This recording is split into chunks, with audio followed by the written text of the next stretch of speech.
Busy parents often put themselves on the back burner, but you should put self-care into your life. Risa and Edwin are back from Ho'oko to share some self-care advice. Nice to see both of you. This is something that everyone really needs, especially busy parents, right? Absolutely. Self-care, is exactly what it implies. The name implies, which is caring for yourself.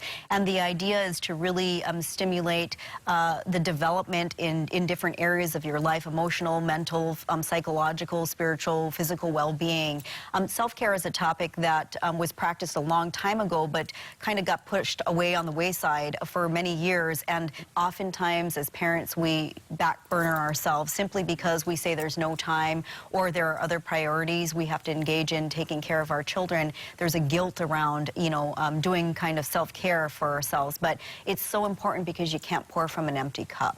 And so if you're not filled up yourself, the idea is that the quality of parenting and the way that you parent will probably be compromised as a result. That's true. Some parents are taking care of their kids and their own parents too. So Absolutely. They do that too. Who's at risk if they're not taking care of themselves? So although there are single fathers as well too who have to manage children, primarily the person who is most at risk is actually single mothers. And it actually shows, statistics recently show that with moms, they actually work on average 98 hours per week. Wow. And that doesn't even include commute time or even time caring for their children. And even though that's high, in addition to that, as far as their own free time on a daily basis, statistics also show that they actually have only on average 17 minutes per day of their own self-time as well too. So unfortunately, with the demands of life, a lot of times, you're tending to all those other things and then yourself comes last.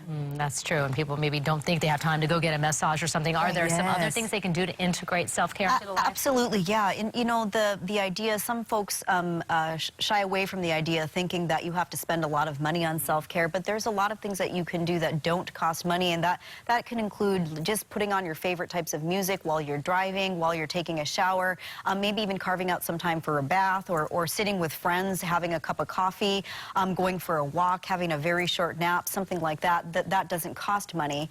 The things that cost money, if you wanted to invest, certainly you could do that: manicures, pedicures, massages, those types of things that would stimulate, overall well-being. So certainly a lot of ideas that exist for self-care. And some people need it, frankly, more than others. What are some signs that you really need to take a break and focus more on yourself? One of the clearest signs that a person might find in themselves is you start to not feel like yourself anymore. Maybe let's just say normally you're pretty jovial, pretty happy, but all of a sudden you start to feel pretty overwhelmed, pretty burned out, frustrated, irritated more easily. And let's just say normally you're happily attending to your children, but all of a sudden you get annoyed or irritated if your children come up to you with various requests. So those are some signs you begin to see. Basically, you're feeling quite different and not like your normal you. So in those moments in time, those are some signs to watch out for. And it's very careful to also intervene as early as possible as well, too, because as time goes on, your state of mind and overall well-being can actually worsen as well. Some people listening out there right now go, oh my goodness, you hit the nail on the head. This sounds like me. What do they need to do? It would be wise to talk to someone who is trained in being able to give advice around developing, whether it be rituals or plans for self-care, and that obviously would be a therapist. And so, contacting us, we have a lot of staff who are on site available to do that.